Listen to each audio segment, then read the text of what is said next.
Hey, are you a business owner, entrepreneur, or professional? If so, we want you to apply to be a featured guest on our show.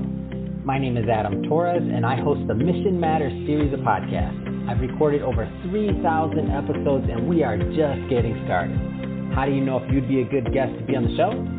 Well, only one way to find out, and that's to apply, but I'm going to let you in on a little secret. We want guests that have a story to tell, guests with a brand, a product, or a service that can benefit my audience of listeners. If this sounds like you, go to missionmatters.com and click on Be Our Guest to apply. I'd love to talk to you and get to know more about your story. Again, head on over to missionmatters.com and click on Be Our Guest to apply. All right, now let's get into the show. Hey, I'd like to welcome you to another episode of Mission Matters. My name is Adam Torres. You can follow me on Instagram at AskAdamTorres to keep up with my book releases, book tour schedule, signings, all that other good stuff. Always love to connect with you there. And as always, if you'd like to apply to become a co-author of one of my upcoming books, just head on over to the website, missionmatters.com, and click on Become an Author to apply. All right, so today I have Patrick Lundbom on the line, and he's founder and CEO over at Modo's Digital Media. Patrick, welcome to the show. Hey, Adam. It's nice to be here. Thanks for having me. All right, Patrick. So excited to get into Modo's Digital Media a little bit more and get a feel for what you're doing and how you're adding value to your clients. But before we get into that, I'll start this episode off the way we start them all with our Mission Matters Minute. So, Patrick, we at Mission Matters, we amplify stories for entrepreneurs, executives, and experts. So that's our mission here. Patrick, what mission matters to you? The mission that matters for me and what we do is making sure our clients' investment in paid media is optimized to the full extent and that we're aligned on their goals and KPIs. That's awesome. Love bringing mission-based entrepreneurs and executives on the line to share why they do what they do. So, Patrick, let's just dive right in. So tell us a little bit more about Modo's Digital Media. Modo's Digital Media has been around for about 10 years, and we're primarily focused in performance marketing, or what some people like to call growth marketing these days. We focus in three primary areas of search engine optimization, paid media, which includes paid search, paid social, as well as data analytics. So how does Modo's Digital Media work specifically to help businesses grow? And I like that you make that distinction, by the way, of what's now called growth marketing, right? Yeah, it's had many. What was it before? Was it like non-growth or like stale or just like? I'm just saying. I agree with you, by the way. Like it is called that now, but whenever I hear somebody say it, I'm like, what was it called before? Doing this for over 20 years, and I think initially it was direct online marketing, performance marketing, growth hacking, growth marketing, so digital marketing, whatever you want to call it. But we find customers and grow our clients' businesses online through both organic and paid tactics. So what type of clients do you typically find get the most value from working with you and your company? So is there specific industries or niches or like size of companies? Like give me a little bit more on that one. Yeah, our niches kind of fall into both fintech and edutech, as well as just SaaS software type companies over the last 5 or 6 years. We still work with some startups as well, but typically we work with companies that have been around for a while. They have grown to the point where they're now ready to invest in media. A lot of times they are SaaS businesses that have a fervent or very passionate base of product users. So they've grown, and now there may be a competitor in the market that is spending money in paid marketing. So that's where we come in and we help, one, understand, do you have a clear view of your analytics and reporting? A lot of times that's not the case. To really understand what is your cost per acquisition for a new customer. So sometimes that's building out that view of what is actually what is your lifetime value for a customer? What is your cost for an acquisition? And then, understand what are your goals, aside from growing your business. Are you targeting the right kind of customer, or right audience, and finding the customers that you want for your business? What and again, other than of course the trend in the change in the name, you've been doing this a long time. Like, what kind of trends are you noticing right now in the industry that excite you? I would say over the last year, what I've noticed was a lot more folks that we've engaged with, companies that we've engaged with, are turning more to search engine optimization. It's something that's kind of had fallen off a little bit, at least from my point of view. And I think partly that was, maybe it was pandemic driven. I'm not sure, but hey, we really need to understand what's happening with the organic traffic to our site, and maybe not sure if they're going to spend the same amount of budget on paid media. And then I think with some of the challenges that have gone on with the iOS updates and not being able to fully track through on different paid platforms, social media, Facebook, etc. They're focused, like, I want to own the content, I want to own the experience with my customer and customer first through their own website. And the other part that we've really noticed the trend is, I think a majority of our projects last year our new projects were all data science, data analytics driven, where customers really wanted to have a clear view of performance through all channels, including so making sure that they could backfill the offline sales data into the dashboards they would build for their leadership teams, so they could have that full transparency on performance. So going a little bit deeper into the idea of paid media, what are some of the key parts that people should and organization leaders should consider when trying to either improve the cost of customer acquisition or even just to measure it?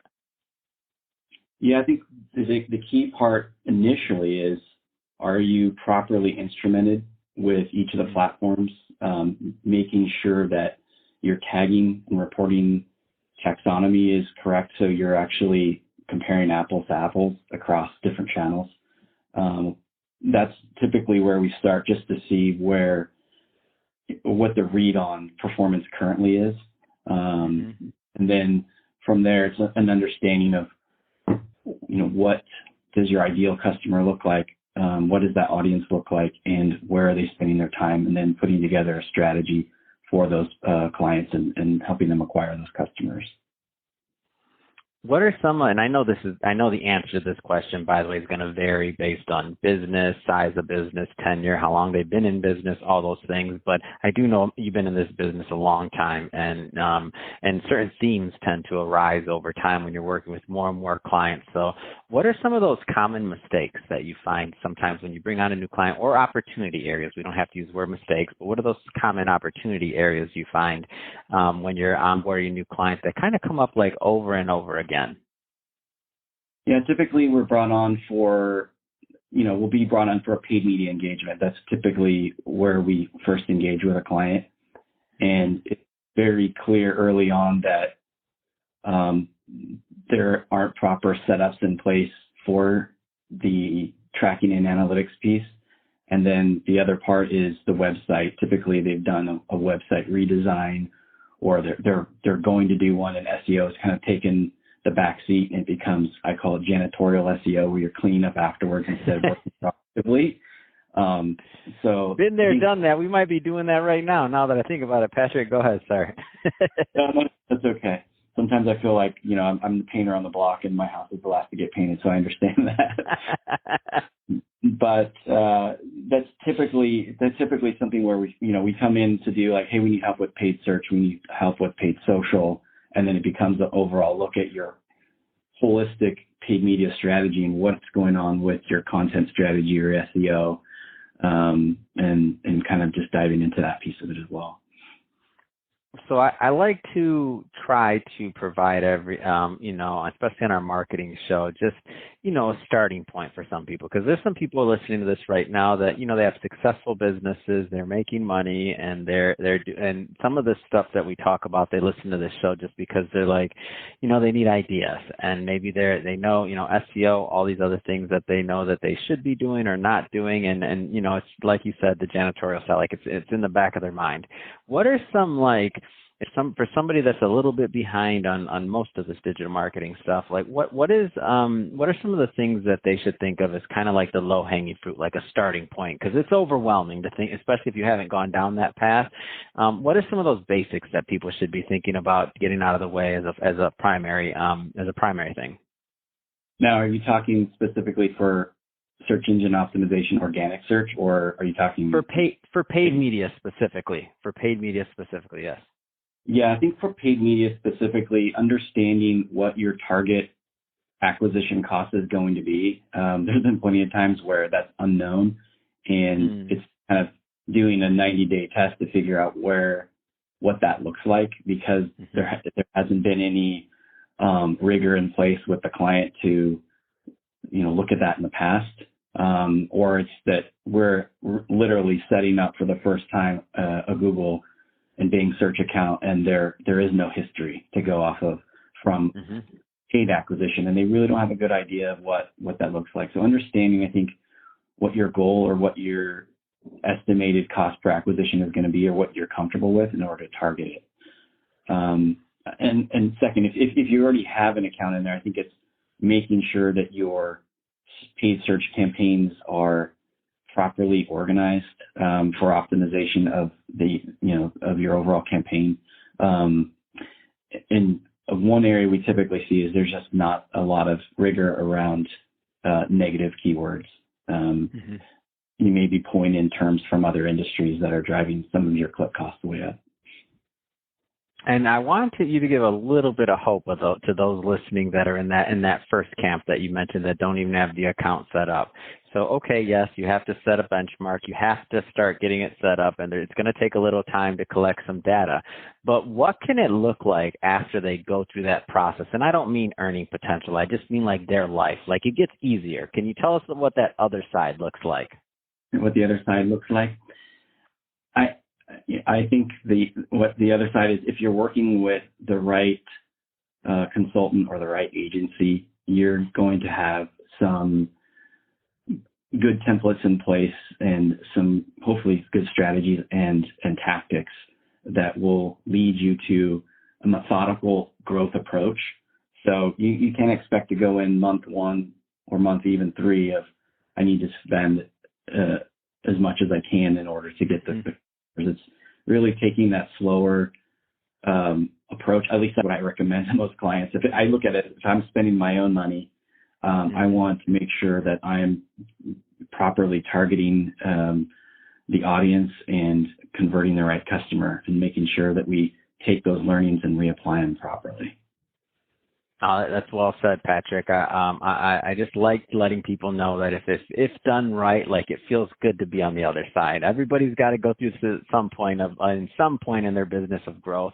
If they don't start out this way, by the way, if that's not their background and they're maybe selling something that's not in the digital space, so maybe they're a little bit behind on that end for whatever reason. But like once you get to the other side and you have some things figured out and maybe you're getting some progress or some traction, it's like the gates open up. Now all those things, all those podcasts, all those shows you're listening to, now you're speaking the language, you get it, you're up to speed. I like to say it's kind of like, when you first started your business and you were learning a little bit more about the accounting side if you didn't go to school for it, right? At first, it's kind of like, it might be a little intimidating, but then once you get used to the financials, you understand it, like it starts speaking to you. And in my experience with the digital marketing side, like I was behind on that and maybe more adept in the financial side based on my background. But as I got further and further along, it's like the digital media part started speaking to me, even though that wasn't my primary focus. So that's what I always tell business owners. I'm like, might be a little scary at first. If you're working with the right team, the right agency, and you start seeing some progress, it gets easier and you get to understand it more, just like as you grew your business, you understood that more. Yeah, and I would say the other thing to really consider if you are just starting out in your paid media approach is don't stretch yourself too thin across multiple channels or platforms. Try to understand where your audience and customers are and focus on optimizing that channel first. And then as you're growing, expand into those other channels. So I'm not saying you can't do paid search and paid social together, but if your budget is limited, I would, typically say, at least from the types of companies that we've worked with in B2B for SaaS, is, look at the paid search. Is that fully optimized? Are you getting as much impression share as you can and converting the right customers in that channel before you start, investing a ton in other platforms if you don't really understand how your customers are converting. Yes, you can test. I'm always for testing, but just make sure you're not spreading yourself too thin and not getting enough results, or it's taking too long to get the clear direction from the data on what optimizations need to be made, because you're just not, you've got yourself spread too thin. That's great. Well, Patrick, I'll tell you, it has been a pleasure connecting with you and learning more about what you do at Modo's Digital Media. If somebody's listening to this right now and they want to connect with you and your team, what's the best way for them to do that? Yeah, the best way would probably go to our website, modosdigital.com, and you can click there's a learn more free consultation button on there, and we can get in touch that way. Or if you'd like to connect with me directly, you can just go to LinkedIn and find me there, Patrick Lundbom. Fantastic. Well, Patrick, again, awesome having you on the show today. And to the audience, as always, thank you for tuning in. Hope you got a lot of value out of this. Hope you learned a lot. If you did, don't forget, hit that subscribe button, especially if you're a first-time listener or visitor. We have many more mission-based entrepreneurs, executives, and experts coming up for you, and we don't want you to miss a thing. And Patrick, it really has been a pleasure. Thanks again for coming on the show. Thank you for having me, Adam.